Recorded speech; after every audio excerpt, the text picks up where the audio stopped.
Hi there, my name is Kendrick, and today I have Nathan back. So, Nathan, welcome back, dude. Thanks, man. So, Nathan, please let us know what your full type is again. Yeah, so I'm an INTP jumper. So I'm a TISI, sleep, blast, play, consume, and I'm an audio. So masculine, feminine, and a social type 4 now. So we can All get into right, that. sweet. I would have never guessed you were a four, so that's interesting, and I do want to cover that into more detail Yeah. in today's discussion. I want to mention something funny too that Mm, I saw in one of Dave's video because he called you out in one of his videos mhm. recently. Yeah. He said, "What's up with this random INTPs who are buff? Like you're like he said like you're messing up his what I'm do you call it? skewing his data. His data set. But then now Yeah. it's popping up. So you're not the only one. There's like more and more starting to pop up, I guess. You know. Yeah. Um, Don't forget handsome. Handsome and buff. there you go. There you go. That's right. Handsome and buff. Um, yeah, you guys are an anomaly for sure. And maybe it's the consume last, but the other dude who's buff is he's lead consume though. So that just ruins the data set. So whatever. Um, you guys are just an anomaly. We'll just go with that. Um, I'm so special. yeah, there you go. You're special. Um, but let's start with your journey first, man. So you Yeah. are NT consume last, which is like the weirdest thing possible for an INTP. Mhm. What has it been your journey like practicing that NT consume at the last animal? Um, it's still a work in progress. Mostly, I find where I'm lacking is with my family, and I've talked to some people about this. And so I do rely on Wendy a lot, to kind of help me fill in the gaps, especially with our kids. Because at work, like I have to go out and consume things as far as drug information, integration into the clinics, because I work in a clinic with a bunch of doctors and stuff. And so there it's not too bad because I can go out and find new information and integrate it there. Where I have a harder time is figuring out like how I should be interacting with my children and with my family as a whole, and missing just all the little nuances and things, especially since I'm not here all the time. And so even when I am here, just not picking up on the things maybe I should be picking up on. And so I've said this before, Wendy's kind of like an NF antenna, right? She's just constantly absorbing it all in and updating, and here's what's going on with this kid here, because I've got 6 kids, so it's a lot to keep up with. And so she'll help me in that aspect, kind of update. And so I can go, okay, with this kid, I need to kind of look at this. With this other kid, I need to look at that. I'm with my kids, I leave it vague, specific, intentionally, because I don't want to get too much into their own personal lives on here. But yeah, yesterday, one of the things I constantly do too that I don't realize is my tone. Being a lead masculine TI, my tone comes out sometimes very gruff. And both my wife and her sister were calling me out on it yesterday with the kids. Like I was just blasting them, like, do this, do this, do this, have a good time. And they were just making fun of me for my tone. And I didn't even realize like I had a tone. Hi. Yeah, we're good. Wendy's back. So anyway, so that's where I'm having that's where I have to fill in the gaps. One of the nice things about consume last and one of the bad things about consume last is usually most of the time things are working for me. So the need to consume and update just, I don't know, it doesn't feel like a priority. And for the most part, it's not too bad, especially at work where things tend to move a little slower. So if there is a change coming, I can usually see it on the horizon and I can prepare for it. And that's nice. But I've also had to be able to look and say, okay, what might be coming? What do I need to prepare for? Because if I don't, then there's been a few times where I'll catch myself um, behind the times. One example, there was some drug reps that were trying to, this was years ago, that were trying to get me to bite onto new flu vaccines, high dose flu. There's a huge push for it in the market. There was lots of advertisements, just tons of advertisements. I had no clue that these ads were going on because I don't ever see ads, because I'm like, ads, boo, I don't want to see it. And the data for me wasn't there to say, hey, we really should use this. And I actually made some drug reps really pissed. Like I got them red in the face, basically said, hey, like I wasn't attacking them, but I was attacking their data so hard. They just didn't know what else to do other than like get red in the face and leave. And I was like, I'm not going to do it. Anyway, long story short, the chief medical officer came and said, we really need to carry these. People want them, and so we just need to give it to them.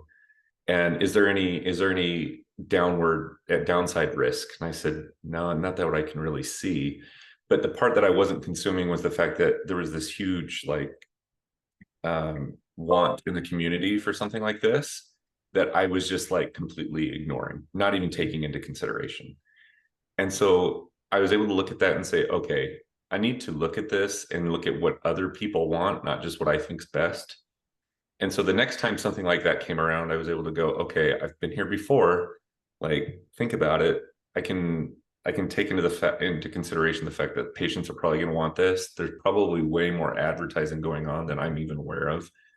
And so the next time we had something like that come up, it was a lot smoother, and I was able to make proper adjustments at that point. So I hope that's coming across okay. That's one of the big parts, at least work related, where consume last.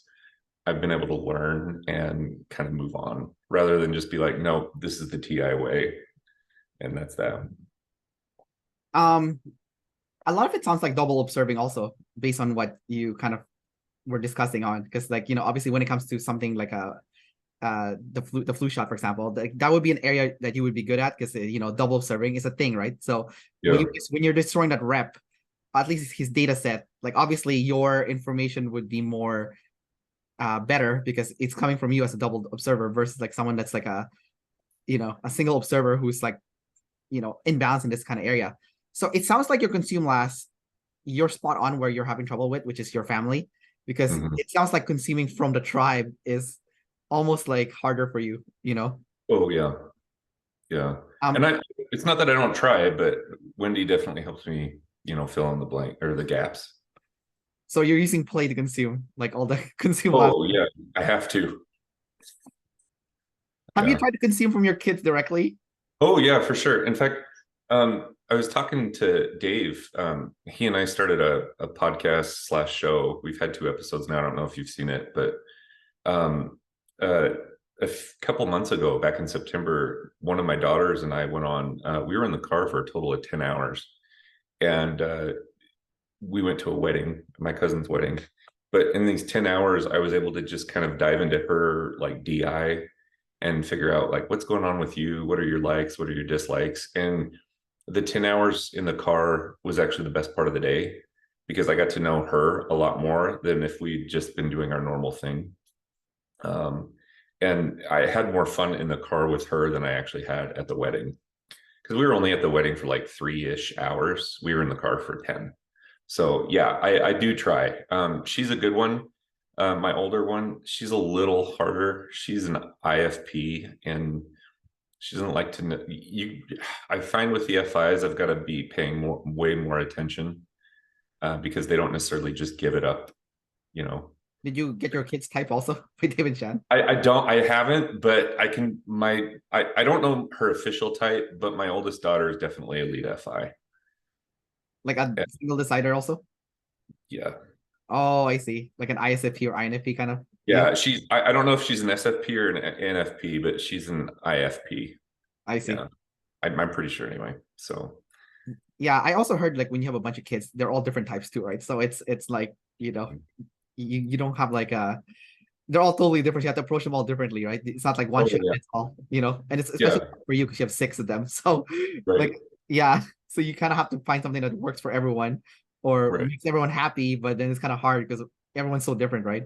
Well, yeah, that's been another part of my consume last, and like going into with the TI too, like with the TIFE at the ends. One of the things I like to do is cook. I love cooking, and so when I try to make really good food for my family to feel valued, as a lead TI.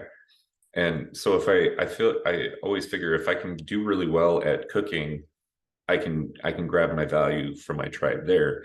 The problem is most of the time, and Wendy reminds me of this, it's like, hey, yeah, you can make good food, but if they don't like it, it doesn't matter, right? Yeah, And so I've had to find like the things that they enjoy more so than the things I think are cool or technically well done or right. whatever. So I guess that's like just using your FE to gather what the tribe wants, what the yeah, tribe wants, and then then you go do the TI, work on yeah, what they want, right? Uh, right. yeah. Yeah, I remember you were telling me your story in our first interview about like the bread thing. You had like a bread routine thing that you did with your family, and Yeah. is that still going on, or is that kind of like phased out Oh already? yeah. I still make bread. They still love it. Okay. We don't always do charcuterie every Sunday now, but we do usually do like a paella or charcuterie, or I did risotto a couple weeks ago ahead of time with their input, so they knew it was coming. So they were like, "Okay, yeah, that's fine. We can do that." I do want to ask you about that video that David Chan released, your feedback on it, because you're in that TIFE thing, right? So Yeah, that dude was like crying on camera, yeah, asking for money, pretty much, but he's like being 100% transparent about it. And just like, yeah, instead of saying, I'm going to do the work so people will be happy for me, I was like, I'm just going to pour my heart out and people can like me for me without the TI. And I was like, oh my God, this is God mode, like TISE, TIFE, sorry. Like in yeah, the opposite. That's why when Dave was calling the guy, like what do you call him? He called him something like he called him like a super compliment for like the specific type. And I was like he's a real man. That's what he called him, right? And yeah. I was like, damn. So like, so what are your thoughts on that? Because obviously, for you specifically being INTP, for you to be valued by the tribe, there's like a part of you that always feels like you have to do the TI work first.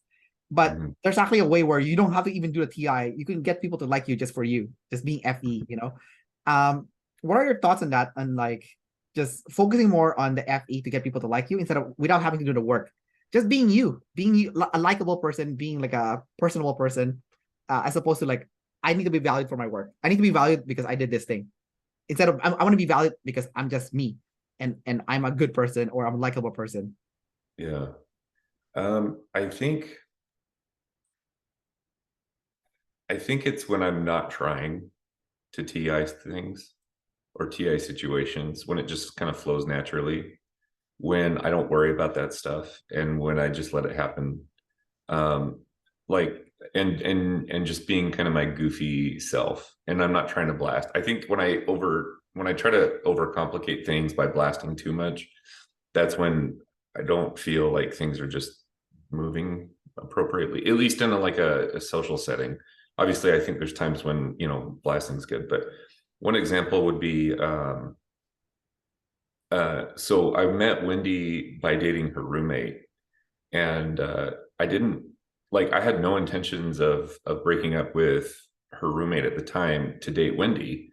But when I was over at their apartment all the time, I was just playing, having fun, goofing off, and just kind of being me. And so Wendy got to know that person rather than who I might have presented otherwise had she and I just started dating first, if that makes sense. And so that's what I found is when I'm not trying, when I'm just kind of pinging and playing and having fun and not trying to overcomplicate by blasting, I feel like things just move better socially for me, way better. And then I don't have to worry about it. And then the TI will come in later and complicate it. But That's so funny that you have that awareness. yeah. Uh, it's cool too because Wendy's the number one, right? And you're number four. So you being goofy and just like being sociable actually is like what would attract her also being a number one. So I think that was like really cool that you guys became friends first before you start dating. And also I feel like when you were hanging with your daughter for 10 hours, I think that's also just you just like bond. It's like a bonding moment as opposed to there's no TI there. It's just purely like FE bonding. Yeah. Um, having this awareness now where the TI overcomplicates things like unnecessarily when it comes to the family settings, at least. Like for work, obviously it's still good, right? But for the family settings and stuff, what are your takeaways for that? Like moving forward to like enhance your relationship with each of your kids and your wife as well. Yeah. So like I said, I was having this issue yesterday where I was trying to blast and just kind of over control rather than letting a bunch of kids and their cousins have fun. And So at one point yesterday, I was like, okay, just play Uno. Let's just play Uno and have fun. And I still have a hard time with the younger kids because they're still, I just have a harder time. But I was just trying to have fun with them in the moment. And so those are the types of things. And I recognized this a lot yesterday. I was like, you dumb, you need to like just chill. Like shut down the TI, power that down for a minute, and then just enjoy what's going on. And so that's what I'm trying and been trying to do. It's hard though, because it's like everything else, your saviors come on autopilot and you don't even realize what's going on until your wife and your sister-in-law call you out and you're like, oh shit. That's So funny. yeah. At least you have the double activate FE, so you can get the ping back at least from the tribe. So Yeah, I yeah. get it. But it also hurts at times. Do you think like is it like a personal hit to you when that happens, when someone has to correct you? Like, because Socially like that, sometimes it does. I can't tell you when it would and when it wouldn't, but it I think there's that perfectionism in me as well that just wants to be like getting it right. And so when I'm clearly not getting it right, that's when I'm like, ugh. And I have to go and take a minute to kind of cool down and just be like, no, it's not a big deal. Just pivot. right. And I find it's like that's where that TI really, that's where it wants to start causing problems, because the TI is like, no, you've got it right. You don't need to pivot. And it's like the FE is like, no, dummy, the tribe has already given you the information you need. You need to pivot. Yeah. So Man, it's hard with masculine TI. I feel like if you have feminine TI, it would be a lot easier, you know? might be, yeah, Yeah. might be. Uh, it's also interesting that your partner for your your podcast, not podcast, but like interviews is your opposite kind of like IP type. It's like you're an INTP, he's an ISTP. Yeah. You're double activated blast, he's blast last, you know. So so I thought it was kind of interesting that you guys, I don't know if you guys did that on purpose, but it seems kind of funny that it happened. No, he and I just really get along really well. In fact, every time we do a podcast, or even when we're not, we'll talk another 2 or 3 hours after the fact. Oh, Uh, yeah, we get along. Like he's able to ping and play really well, and then I can go into blast mode real easy, and but I can still ping a little bit and play a little bit. So I don't know, we just get along really well. He's a good guy. oh, and you're both lead ST, so you're speaking the same language. Yeah, Yeah, that's cool. Uh, yeah. all right, man. I want to ask you about your social type next. So you're number 4. So you're Mhm. save your friends and Especially. specialization. Um, what's been that like for you? Like, can you describe your life pile being this specific? Yeah, it's been interesting after talking with Dave about it a little bit and realizing that it's kind of like learning your type and accepting it and going like, oh yeah, I really have been doing this whole thing this whole time forever. Um, for the friends thing, for me, I've realized how much I don't like. One, I don't like arguing. Um, I mean, I will argue, don't get me wrong, and I've caught myself arguing with people, so it's not like I can't do it. I just, when I'm aware of it, I don't like to. I'd rather maintain like the good vibes just so we can move forward. And that has its pros and cons as well. But in general, like at work, I tend to get along with almost everyone at work. There's very few people actually in all the jobs I've ever had where I just didn't get along with them and I didn't want to be around them. Very few people. There's other people that like maybe to a lesser extent, like I can tolerate in doses. But for the most part, if we're work people and if you and I are at the pharmacy working together, I generally am just like, hey, let's just be buddies, and then we can get the work done. And it'll be easier for me to get the work done. If I feel like there's a constant strain from you between you and me, it's going to be harder for me to focus on doing other stuff appropriately, because now I have to focus on this stupid decider nonsense. Right. Um, and then on top of that, the specializing thing, there's a couple areas where I think I specialize, and you can ask Wendy and see if she'd agree. Um, but the things I like to do or work on are cooking, exercise, nutrition, and then health and medicine, which I mean flows right into being a pharmacist. I wanted to be into medicine in some way, shape, or form since I was a kid.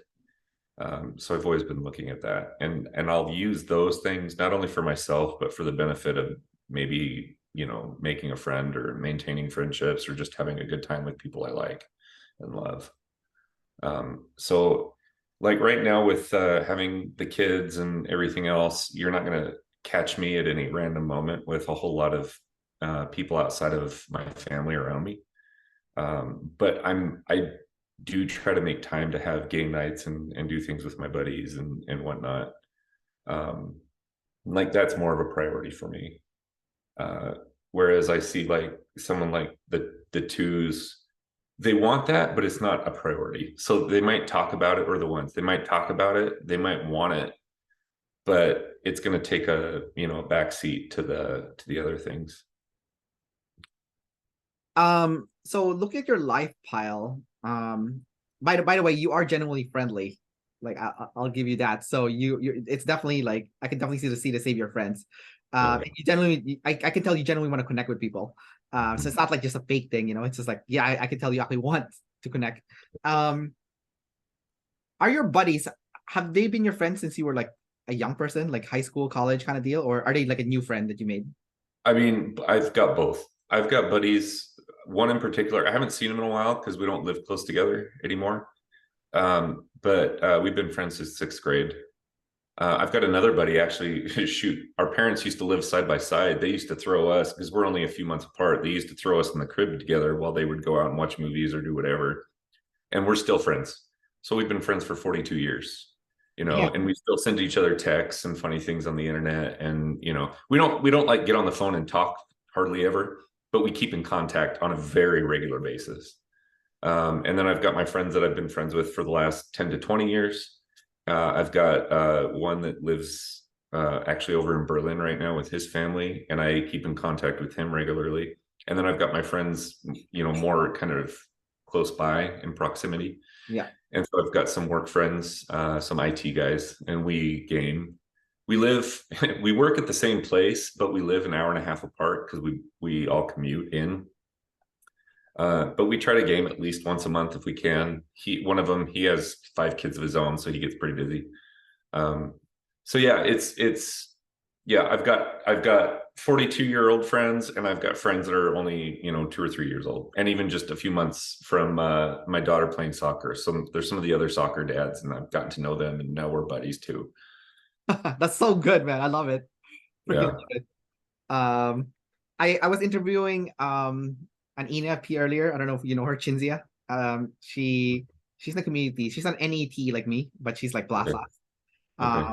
And then she's the number one. So I asked her, I'm like, do you have any real friends? You know, because you know, being number one, right? And then for her, I thought it was interesting that like when she said that, you know, she doesn't have any friends from elementary school or high school or that, like I was like, man, it's tough being a number one. Like you don't have those like long friendship that you built since like, you know, when you were a young person, right? Like it's I can't imagine that because I have those, right? So I just thought it was kind of interesting to hear from their perspective.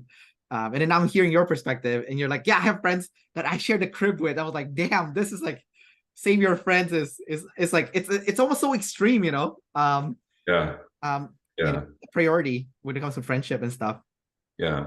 And that's not to say like Wendy's has, in fact, this last year, Wendy went, or no, this year, it was earlier this year. She actually went to New York with an old high school. It was a high school friend. Like she randomly texted Wendy out of the blue and just said, "Hey, let's go see Moulin Rouge in New York." So Wendy went and they went and saw Moulin Rouge. I don't know that they've really said anything. Yeah, they haven't said anything since then, but so she definitely has her friends. I just don't know. You could talk to her about it. I don't want to say I too will. much for her. Yeah. I'll ask about the friendship stuff because that's Yeah. very interesting to me. What about the savior specialization? Yeah. Like I said, for me, I can I think tag down 2 or 3 different things. It'd be interesting to hear Wendy's perspective on it too. Like the cooking thing, I love cooking. I've loved cooking since I was a little kid. And I like to have dinner parties. I like to have people over. I'll do briskets for people at work, even when I probably shouldn't, because I have to be up all night. kind of checking on it. And you know, so I'll put a brisket in at 9 o'clock at night and then take it off at like 5, 6 in the morning, and then, you know, prep it at work for lunch. And I've done that multiple times. So we can have, you know, a big potluck with the department or whatever. But a few years ago for my birthday, 5 years ago, I had a huge dinner party, but a bunch of people over for my birthday. I ended up cooking for people, and I sat them all down, and I just, y'all sit and chat and converse and whatever while I cook. So I was actually cooking that whole time, and I was interacting with them too. But, you know, I think we did like a 5-course meal. So it was just, I was busy, and I just wanted them to have a good time. So, dude, where does the tribe hate happen? Because you're an INTP, so FE the bottom. Tribe hate supposed to be what's supposed to happen to you, but then you're doing all this like friendly stuff to the tribe that I can't see the tribe hate ever like happening. If it does happen, it's like going to be something minor. You know, if you become Yeah, argumentative or something. I think it's probably bigger in my mind than it is in real life. You know, so last time we talked, I told you about that lady that I was working with that was giving me all kinds of chaos in her IJ form. Anyway, and even she, like, for a while, I don't know if you remember that conversation or not. Not that part. I just remember the bread part. Okay, fair enough. There's this lady at work. She actually still works there. We got into this, not like an argument, but she said quite a few things that were kind of cutting to me, like personally. And for like a month, I was not able to sleep because I was just going through this in my head and everything else. And later, come to find out, I think there's some miscommunication. There's definitely misunderstanding on both sides. And she actually is super nice to me, like now, you know, and this is over a year later. And but in my head, it was so much more. And you know, going back to that video that Dave posted with that guy, that ISTP, you know, and his wife was telling him like, no, like, this is fine. The Patreon thing is fine. Like, don't worry about it. I think a lot of times for me, that's the way it is. And my brain, some of that stuff builds up on itself unnecessarily. And so I probably perceive a lot of more tribe tension than what actually exists. Maybe I'm just missing it. Oh, Wendy's right here. She wants to jump in real quick. Yeah, go for it. Okay, so like, This is where my consume last gets filled in. I've been wanting to jump in since you started talking about the, what is it called? The 1 through 4 thing. Oh, the social type. The social types. Okay. Yeah. So I'm gonna go back a little bit, then we'll come back to this. All right. So Yeah. the whole friends thing is interesting because he has no issue with just picking up where he left off with anyone at any point. It's like, oh, I talked to you like 4 years ago, and it's like, oh, I'm gonna text him this or whatever. Even though for me, if there's a big length of time in between, I'm like, oh, that's awkward. Do they even remember me? I don't even know. Like, not worth it. Like, I can't. Like, it's stressful. so like my friend was like, hey, this is so, because same with her. She was completely out of the blue with her. She's like, hey, this might be super weird, but do you want to go do this thing with me? I was like, yes, of course I do. But that initial like saying something, I would have been like super weirded out by it. And like, I bet they're like a totally different person now and they don't even like me. Like, that's what goes through my head. And he's just like, well, I'll just text him. Like, complete opposites there. And then your things that you specialize in, I have not seen you consume to the degree that you consume when you are like working on building a new computer or something. Like, the amount of thought and processing and like just zoning in on that thing, that's definitely a special type of thing. Because I'm like, dang, Mr. Consume Last, you're doing a lot of consuming. What is this? Yeah.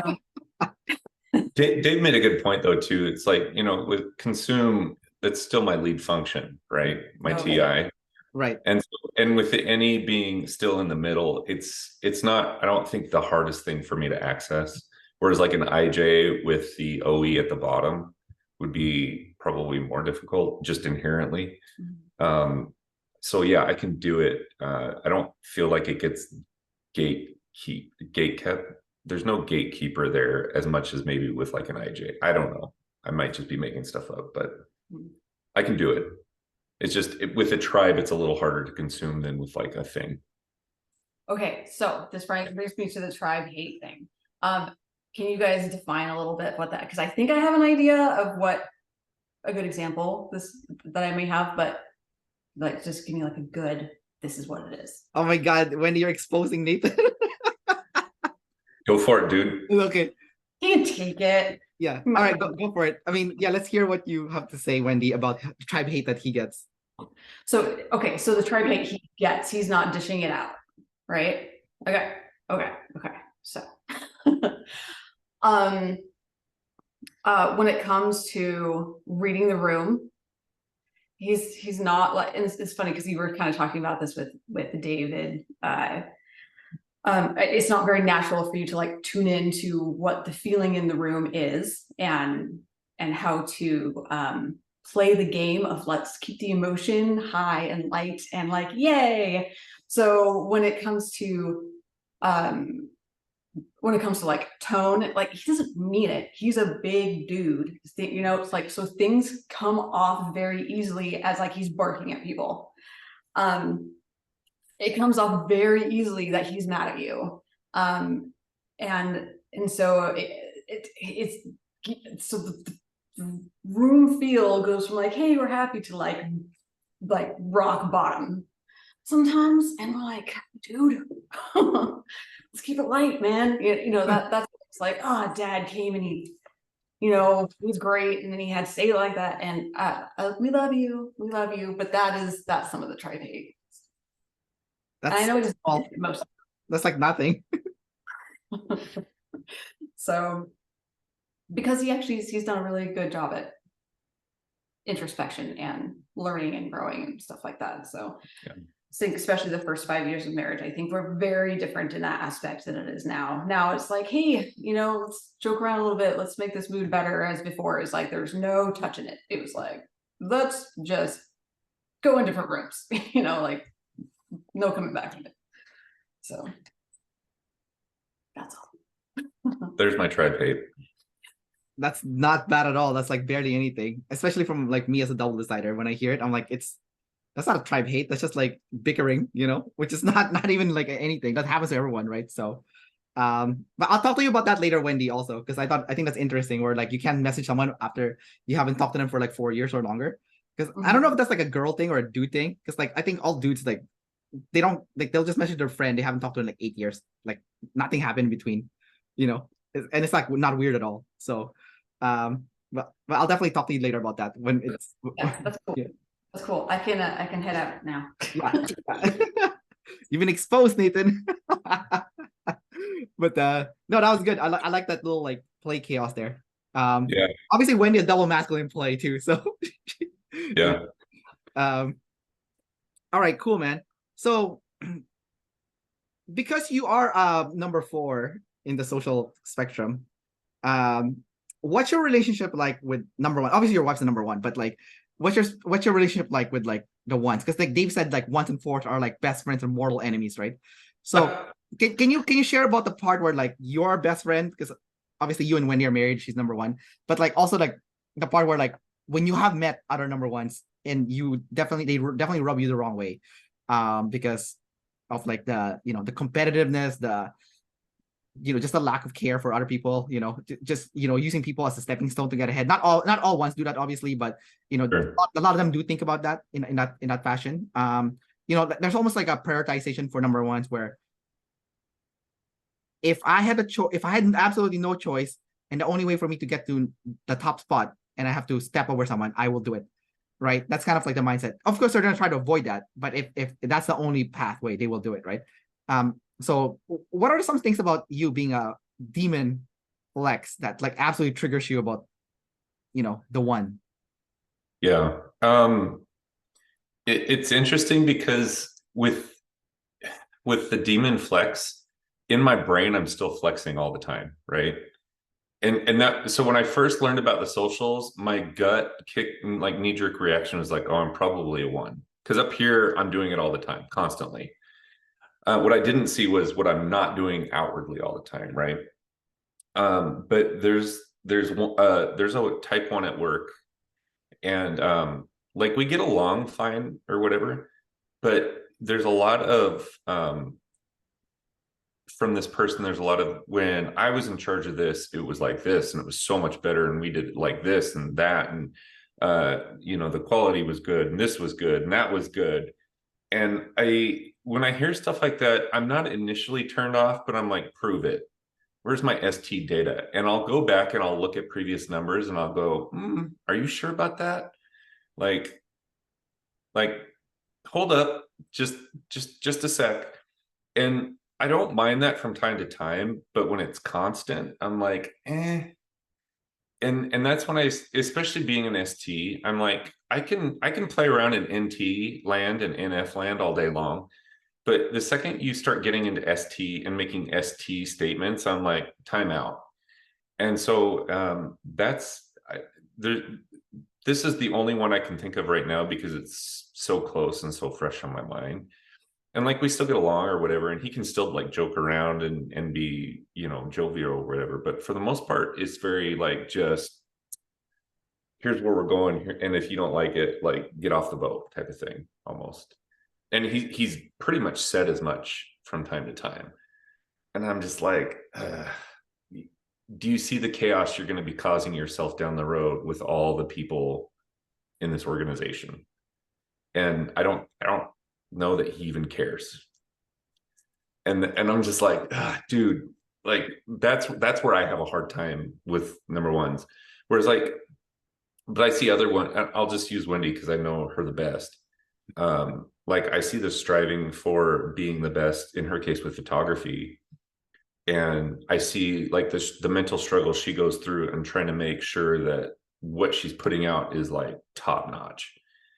But when it comes down to brass tacks, she's also got the backing to, if I say, okay, prove it, she can show me, like, and she's entered, international competitions with thousands upon thousands of entries and, come out in the top 5% or so, something like that. The top 10 or the top 10% or whatever. Like, she's like head and shoulders above a lot of people across the world, not just, locally or statewide or even nationally. And so I see that and I'm like, dude, like, that's awesome. And she's also not burning down the house and the family and friends to do it either. Like, she still respects and views that there's these other parts of her life that she doesn't want to burn down because of what she's doing over here. So I can, when the ones are able to see that what they want to do is cool and valuable or whatever, but not burn down the rest of society because of it, I'm like, I'm on board. But when I see like the one at work who I'm like, if you don't pivot at some time within the next 6 to 12 months, we're going to have some issues. That's when I have a problem. Right. All right, Ethan. For the last 15 to 18 minutes or 17 minutes of the interview, I want this to be a more open conversation and discussion. So is there a topic that you want to discuss specifically now that we have this? You brought up that video that Dave made about that TIFE, the ISTP guy. I'm curious, what are your thoughts about it? Like, how do you see that dynamic being a single observer? And because I relate with that guy quite a bit. I'm also, was raised Mormon. I went on a Mormon mission like he did. They talked about that a little bit. I know the feeling and the pressure from the tribe of trying to be worthy all the time from that kind of religious tribe.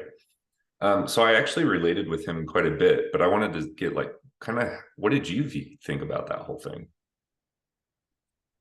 I have two perspectives on that, actually.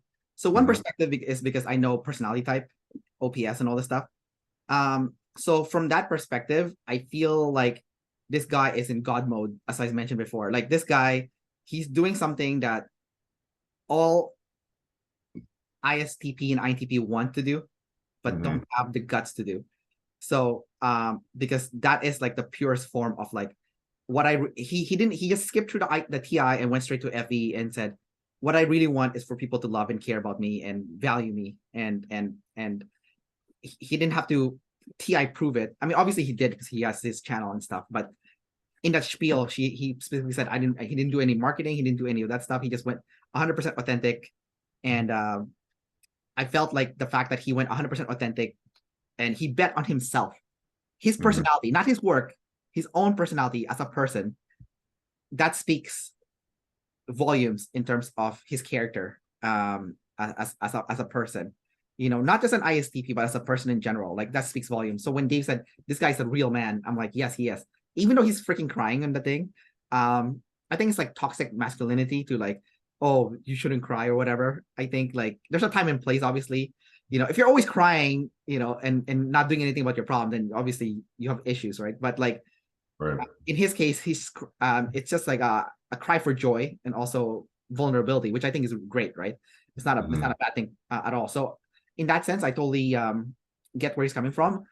Because I'm also I'm T above F. I can relate to a lot of stuff he was saying in terms of like, you know, do the work to feel valued, right? I mean, it's a little bit opposite because I have TEFI. So for me, it's like, so I value myself. So I respect myself. So it's like FI. It's weird. It's weird because it's opposite, right? And so like I do the work with the tribe, then I'll be happy by myself later on. It's so weird. You know, FI people are weird. But like so in that sense, I do see it in a very positive light. I think he's doing the right thing.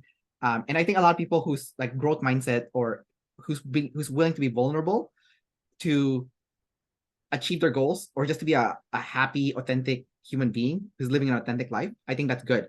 But I feel like people who who's not there, either they're maybe there's someone that is like outwardly hyper masculine, but it's like a cover up for how they really feel inside.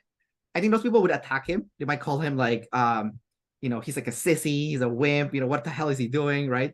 So I can see that also happening, but I think the people that would attack that guy would be the type of person that is insecure and their opinion actually it's not worth anything, because they themselves have work to do for themselves first. And oftentimes when those people who are attacking those people, they're attacking them because of some kind of insecurity that they're having with themselves. So it has nothing to do with him at all. Like the attack, it's just like the way I think about it is like drive-by hate. It's like a drive-by hate. Like someone scrolling through YouTube sees this guy making this like, you know, it's not like a hey guys video, but it's like a emotional video that he was making. And then he's like, oh, perfect target for me to like to shame, because probably that person that's doing the shaming was probably being shamed themselves in their personal life. So it's like drive-by shaming, right? Or drive-by hate. So that's my thoughts on that specifically, being a double-sided. So one of the things I was picking up on, kind of, and I might have been projecting a little bit, but you know, with the whole what you and Dave said about him, you know, just accepting himself and just throwing his work out there.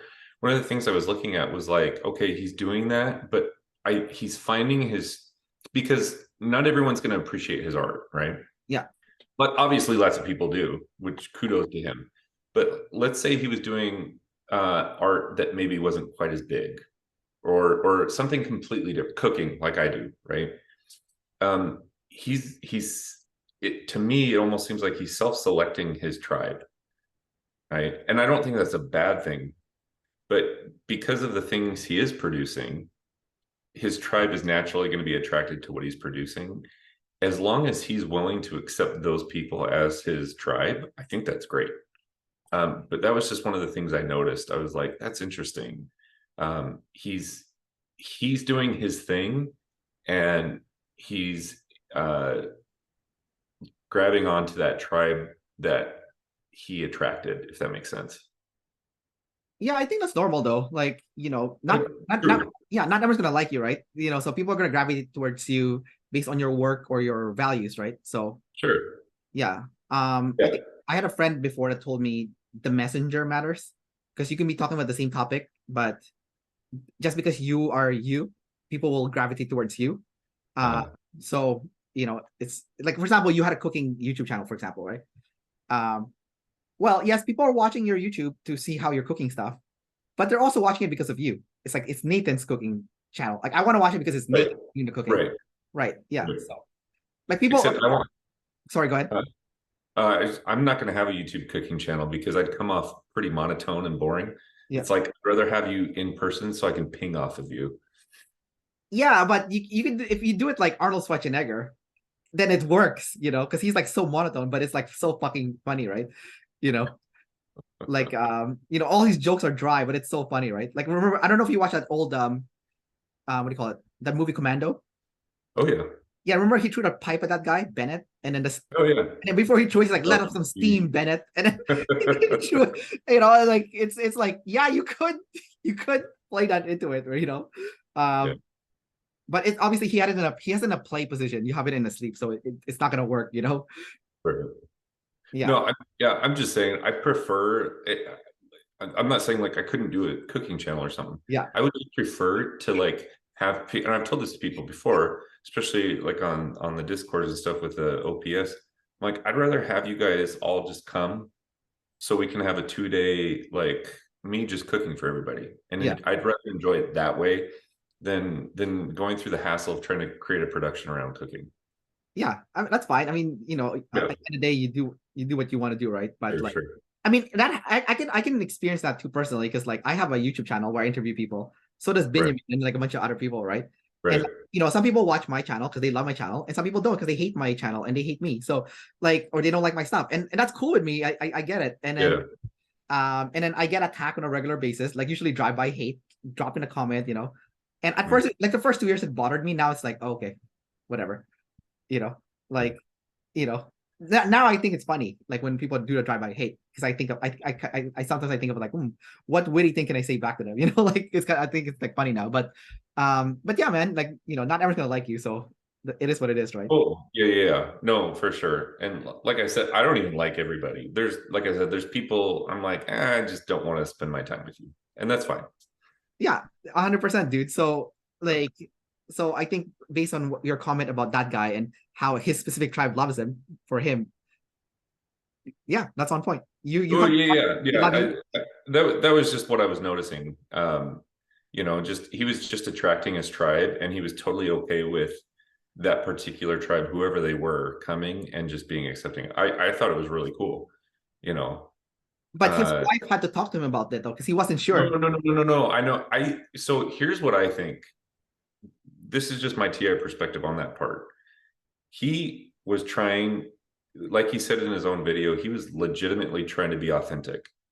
And that was the part I got. He didn't want to put out his false self. He wanted everyone to see who he was as he saw himself. When we last talked in my last interview, I was still going to church. Since then, I stopped completely. I don't go to church anymore. And one of the reasons why, the short version is, I was still teaching Sunday school once a month. And I actually love teaching, and I was throwing in like ops terms into my lessons, and I was trying to bring in social psychology and different things, and just because I was only teaching men, so I was trying to help men open up, you know, and be a little bit more FE relatable as a whole, right? Yeah. But the whole reason I couldn't continue to do that was because internally I was not feeling the congruence of what I thought and believed with what I was presenting. Right. I was presenting something that I could see if I was in their shoes. Oh, he totally believes. He's totally on board with us. He's 100% on our side. And like as a friend and stuff, I was, but I didn't believe the same things they did. And I couldn't reconcile that enough for me to be happy with it. I had to leave. And so I saw that from him as I want to present who I genuinely think I am. And I don't want to be like, I can't think of the right word. I don't want to be patronizing to these people that had become my friends and my tribe over time because of what I'd done. And so for him, his tribe fear was that he was going to do that, and the tribe was going to leave him because of that. And obviously he was wrong, right? And his wife was the one that had to come explain that to him and help, you know, comfort him on that. But I totally get that aspect of TI. I've talked to other TIs that have kind of felt the same. It's like, no, we just want to be congruent with everything, and we want people to see us as, you know, we see ourselves. And so that's what I saw from that whole exchange. Yeah, it's also interesting, you know, the TI work and then the Jubilee after. I feel like for you, you're having Jubilees all the time. Like you're cooking like briskets and like you know, playing games with your buddies and, you know, bread with your family. Like you're just having Jubilee left and right. So Right. so I'm quite curious because you're doing so much Jubilee that like what was my question? Shoot, I lost my train of thought. I was gonna ask you something along the lines of do you still feel like you have to do the work to feel valued, or can you just go straight to having Jubilees with people? And the second part of this question is there still ego attached to that where you have to be the one that's being celebrated for the work that you did? Or is it, if we're celebrating together, that's good enough? What's your take on that? No, Wendy will tell you, there's still times when I've completely come out right and said, I just do not feel valued for X, Y, or Z, for making bread sometimes, or making dinners. I do not feel like the kids value me for making these dinners. Yeah. You know, so no, there's the ego is still definitely tied to that. Especially, you know, and kids are kids, you know, they like what they like. And even if I'm making something that they like, my 12-year-old's pretty good about saying, thanks, Dad. But, you know, and the older two are okay. But like my 9, 8, and 4-year-old, my 4-year-old doesn't even eat my food. So like, I can't even count on him for anything. But there's just a lot of times I'll make food and it's just, they eat and then they leave. And so that's that eat, and they're just kids being kids, right? Right. And so that's where I've complained several times to Wendy and just been like, I just don't feel valued for what I do around here, you know? Right. And so that's that ego hit. I don't know if I'm completely, was that all your question? Yeah, no, that was it. Yeah, that was it. Yeah, no, I can definitely see that. I think that's just a normal human reaction though, because like obviously you're putting a lot of work to your family, and you know, you're not asking for anything other than a thank you, right? You know, so then sometimes you don't even get that, right? So yeah, I mean, and I think I probably get it more than I think, but sometimes when I do something TI, like I'm gonna TI this for you guys. Yeah. Sometimes the ego says the thank you is not even enough, right? Really? You need to, yeah, sometimes, not so always. So what does the ego want then? I don't even know. Oh my gosh, that was so good. Thank you so much for all the time and effort that you put into this for us. Like, I don't even know. I couldn't live without you. That's what it wants. There you go. When it gets all the time, it's like, oh, we're having bread again. Ugh. Jesus. It's like, look at this gift I am bestowing upon you now, and don't you love it? And they're like, I'm gonna have some PB&J. Mortals. Yeah. Yeah. Yeah. That's like I just watched the movie Napoleon. This is a terrible movie, by the way, but that dynamic that you're explaining was what was happening in the movie. You know, it's like, you know, kind of like what Wendy just said to you in medieval time voice. So yeah. All right, cool, Nathan. So we'll wrap up the interview shortly here, and I'll jump in with Wendy. Is there anything that you want to touch base on before we switch? No, I don't think so. You know, if anyone's interested and hasn't looked, go check out me and Dave's conversations on. It's a lot of TI and FE type of conversation, but from a very ST perspective. Yeah, send me the link again, and I'll put in the description of the video so I can like check you guys out. And thanks for coming out again, Nathan, for you know, sharing more about your life and what's going on, and obviously Wendy coming in to expose you a little bit, which I thought was absolutely hilarious. And then she'll probably expose you more when I start talking to her. But like probably. Yeah. And yeah, so and then I just definitely love hearing your honest perspective on like, you know, the whole TIFE. You know, I don't feel valued enough. I thought that was really honest of you. So I thought it's really cool. Yeah. And I just absolutely love you being Save Your Friends and just like being, it's like the craziest like mind fuck is like the best way to say it. It's like you're more DE than a lot of DEs, you know, with all the stuff you're doing. So it's really crazy being number 4 but TI, you know. So Anyways, man, we'll keep in touch, and Yeah. I'm gonna go. We'll switch in a second. My turn. Bye, friends. Right? Yeah. Okay. I'm gonna send the link